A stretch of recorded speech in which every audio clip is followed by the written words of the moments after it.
আসসালামু আলাইকুম প্রিয় শিক্ষার্থীরা, কেমন আছো তোমরা? এইচএসসি 25 যারা পরীক্ষা দিচ্ছ তোমাদের জন্য আজকের এই ভিডিওটি খুবই গুরুত্বপূর্ণ। তোমরা ইতিমধ্যে 4টি পরীক্ষা শেষ করে ফেলেছো। তোমাদের পরবর্তী সোমবার দিন পরীক্ষা হচ্ছে আইসিটি পরীক্ষা। আজকে আমরা মূলত কথা বলবো আইসিটির ফাইনাল কিছু সাজেশন নিয়ে। তাহলে দেরি না করে, তোমাদের সময় নষ্ট না করে চলো আমরা দ্রুত ভিডিও দিতে যাই। ওকে, প্রথমে আমরা শুরু করব প্রথম অধ্যায় থেকে। তোমরা জানো এই অধ্যায়টা হচ্ছে পুরোপুরি থিওরি বেসিসের অধ্যায়। আমাদের কাছে 3 দিন সময় আছে এই সাবজেক্টের ফাইনাল প্রিপারেশন নেওয়ার, সুতরাং আমাদের কাছে পর্যাপ্ত সময় আছে। আমরা যদি একটু ট্রিক্স করে পড়ি তাহলে আশা করি সিলেবাসটা তোমরা খুব ভালোভাবে রিভিশন করতে পারবে। শুরুতেই প্রথম অধ্যায় থেকে একটু খেয়াল করো, আমরা এই বছর ভার্চুয়াল রিয়েলিটি এবং বায়োমেট্রিক্সে একটু বেশি গুরুত্ব দিয়ে পড়ব। বায়োমেট্রিক্স টপিকটা গত 2 বছরে এই টপিক থেকে গ ঘ রিলেটেড প্রশ্ন আসেনি ঢাকা বোর্ডে। তো আশা করি এই বছর এটার উপর একটু বেশি জোর দেওয়া দরকার। এরপর আমরা কৃত্রিম বুদ্ধিমত্তা এবং রোবোটিক্স পাশাপাশি রেখেছি এই জন্য, তোমরা জানো কৃত্রিম বুদ্ধিমত্তা আর রোবোটিক্স হচ্ছে একে অপরের সাথে সম্পৃক্ত। রোবোটিক্স হচ্ছে যন্ত্রের গঠন নকশা নিয়ে যেই প্রযুক্তি, আর সেই যন্ত্রকে নতুন কিছু শেখানো, কৃত্রিম বুদ্ধি দেওয়ার যে উপায় সেটা হচ্ছে কৃত্রিম বুদ্ধিমত্তা। তাহলে এখান থেকে কৃত্রিম বুদ্ধিমত্তা আর রোবোটিক্স আর পাশাপাশি ন্যানো টেকনোলজিটা হচ্ছে একটু বেশি গুরুত্ব দিয়ে পড়ব। গত বছর যদি তোমরা খেয়াল করে থাকো, গত বছর রোবোটিক্স থেকে প্রশ্ন এসেছিল, রোবট নিয়ে একটা প্রশ্ন এসেছিল, ভার্চুয়াল রিয়েলিটি নিয়ে একটা প্রশ্ন এসেছিল। আর তার আগের বছর যদি তুমি চিন্তা করে দেখো, জেনেটিক ইঞ্জিনিয়ারিং, রোবোটিক্স, এই ধরনের প্রশ্নগুলি বারবার রিপিট হয়েছে। বায়োমেট্রিক্স থেকে প্রশ্ন আসেনি, এই জন্য আমরা বলতেছি বায়োমেট্রিক্সটা এবার একটু আমার কাছে মনে হচ্ছে বায়োমেট্রিক্স আসার সম্ভাবনা আছে। এরপর আসি দ্বিতীয় অধ্যায় থেকে আমরা কয়েকটা টপিক এখানে অ্যাড করেছি। এর মধ্যে ডেটা ট্রান্সমিশন মোড, তারপর হচ্ছে ক্লাউড কম্পিউটিং।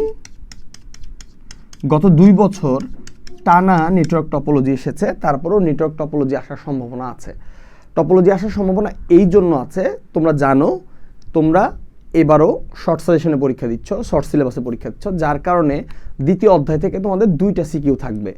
তো এই জন্য এখান থেকে টপোলজি আসার সম্ভাবনা আছে। এছাড়া একটু ব্যান্ডউইথের দিকে নজর দিবে বেশি, প্রযুক্তির দিকে একটু নজর দিবে বেশি। ঠিক আছে, এই হচ্ছে আমাদের দ্বিতীয় অধ্যায় থেকে পড়ার জন্য কমন সাজেশন বলে আমি মনে করি। এবার আসি আমরা তৃতীয় অধ্যায়ে যাওয়ার আগে প্রথম ও দ্বিতীয় অধ্যায় নিয়ে কিছু কথা। তোমাদের জন্য সাজেশন থাকবে যেটা, সেটা হচ্ছে তোমরা থিওরিটা আগেই শেষ করে ফেলো। তোমরা আজকে আর কালকে সকাল বা বিকালের মধ্যে থিওরির যে 2টা চ্যাপ্টার আছে, প্রথম আর দ্বিতীয় অধ্যায়, এই 2টার থিওরি তোমরা রিভিশন করে ফেলবে। দেন তোমরা ম্যাথ নিয়ে বসো, 3 আর 5টা একটু ভালো করে ঝালাই করো, 4 নাম্বারটা একটু দেখো। পাশাপাশি আমাদের ভুলে যাওয়া যাবে না যে আমাদের এমসিকিউ পার্টটাতেও জোর দিতে হবে, কারণ এমসিকিউয়ে যদি তুমি খারাপ করে ফেলো সেক্ষেত্রে তোমার A+ মিস হয়ে যাওয়ার চান্স থাকে অনেক সময়। যার কারণে আমি সবচেয়ে বেশি যেটা রেকমেন্ড করব সেটা হচ্ছে তোমাদের যে বোর্ড বইটা আছে, তোমরা যদি পারো বোর্ড বইটা তোমরা গত 2 বছরে পড়ার সময় কতটুকু দাগিয়েছো এটা তোমরাই ভালো জানো, সেই বোর্ড বইটা যদি একবার একটু চোখ বুলায় যেতে পারো, অথবা তোমাদের বইয়ের অনুশীলনীতে যে সকল বোর্ডের প্রশ্নগুলো আছে এমসিকিউ, সেই প্রশ্নগুলো যদি তোমরা একটু চোখ বুলিয়ে যাও তাহলে আশা করি তোমাদের পরীক্ষাটা ভালো হবে। এবার আমরা তৃতীয় অধ্যায় নিয়ে একটু কথা বলি। তৃতীয় অধ্যায় থেকে হিসাবটা খুবই সোজা। তৃতীয় অধ্যায়ের 2টা অংশ তোমরা জানো, একটা অংশ হচ্ছে সংখ্যা পদ্ধতি আর একটা অংশ হচ্ছে ডিজিটাল ডিভাইস। তোমরা জানো সংখ্যা পদ্ধতি থেকে একটা সিকিউ আসবে, ডিজিটাল ডিভাইস থেকে একটা সিকিউ আসবে। এখানে সংখ্যা পদ্ধতির জন্য হিসাবটা খুবই সোজা। প্রতি বছরের ন্যায় এইবারও তোমার সংখ্যা পদ্ধতি থেকে তোমার 3টা টপিক হচ্ছে মূলত একটু ফোকাস করতে হবে। ফার্স্ট অফ অল রূপান্তর ফোকাস করতে হবে, এরপর তোমার বাইনারি যোগটা একটু দেখতে হবে, সবচেয়ে বেশি ইম্পর্টেন্ট যে টপিকটা সেটা হচ্ছে যোগের সাহায্যে পার্থক্য বা যোগের সাহায্যে ব্যবধান নির্ণয় বা দুইয়ের পরিপূরকের সাহায্যে ব্যবধান নির্ণয়। তোমরা জানো এই টপিকটা থেকে ম্যাক্সিমাম সময় হচ্ছে অঙ্ক এসে থাকে। তো এই জিনিসগুলো তোমরা যদি একটু খেয়াল করো, আশা করি তোমাদের 3.1 এর প্রিপারেশন কমপ্লিট হয়ে যাবে। এখান থেকে এর বাইরে তেমন কিছু আসার মতো নেই।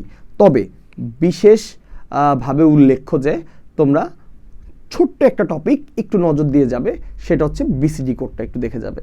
বিসিডি কোডটা কি, বিসিডি কোড কীভাবে হয়। অনেক সময় এরকম হয়, একটা ছোট্ট নাম্বার দিয়ে, একটা ডেসিমাল নাম্বার দিয়ে বলে যে এই নাম্বারের বিসিডি এবং বাইনারি কোডের মধ্যে তফাৎটা একটু বোঝাও, বা বিসিডি আর বাইনারির মধ্যে কোনটাতে বেশি বিট প্রয়োজন এটা একটু বোঝাও। এই জিনিসটা তোমরা একটু ফোকাস দিবে।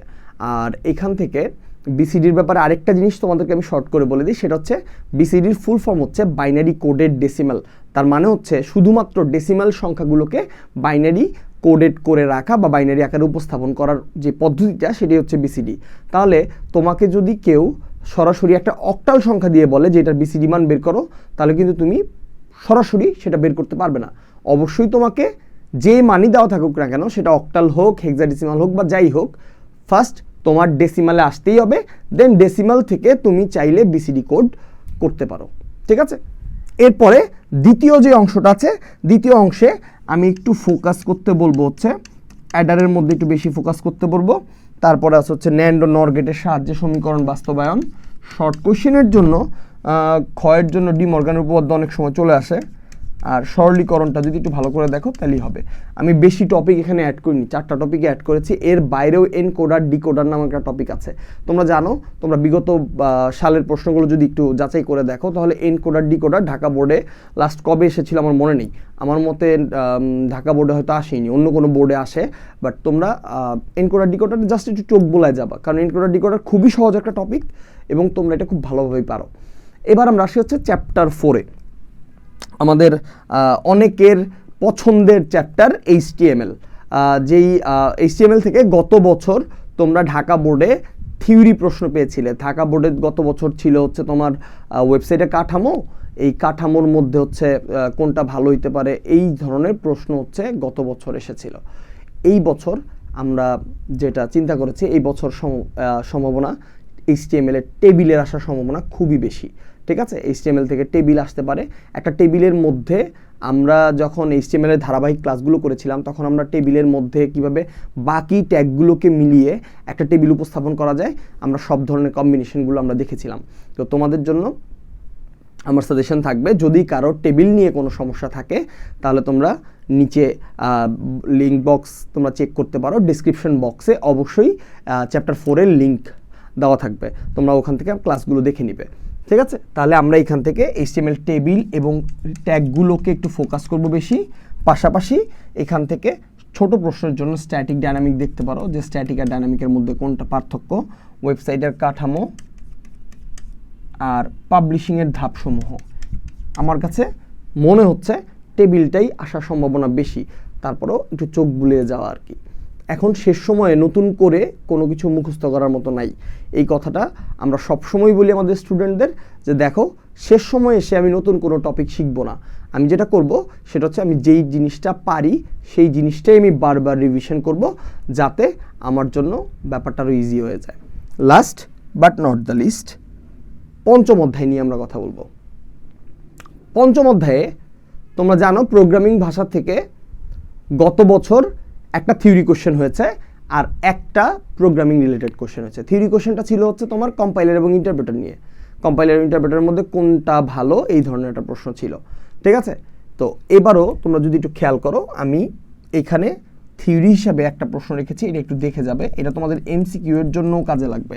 প্রোগ্রাম তৈরির যে 7টা ধাপ আছে, এই 7টা ধাপ নামগুলো সিরিয়াল অনুযায়ী মুখস্থ থাকার দরকার। অনেক সময় এখান থেকে একটা MCQ আসে যে প্রোগ্রাম ডিজাইনের পরবর্তী ধাপ কোনটি। এখন তুমি যদি সিরিয়ালটা মনে না রাখো, তাহলে এই ধরনের MCQগুলো তুমি মিস করে যেতে পারবে। থিওরির জন্য এই জিনিসটা দরকার। পাশাপাশি এখান থেকে সব থেকে আমি গুরুত্ব দিব সেটা হচ্ছে ধারার অ্যালগরিদম, ফ্লোচার্ট এবং হচ্ছে প্রোগ্রাম। ধারা থেকে একটা কোশ্চেন থাকার সম্ভাবনা খুবই বেশি। ঠিক আছে? সুতরাং তোমরা ধারাটা একটু ভালো করে প্র্যাকটিস করো। ধারার অ্যালগরিদম, ফ্লোচার্ট এবং হচ্ছে প্রোগ্রাম, সি প্রোগ্রাম কীভাবে করতে হয়।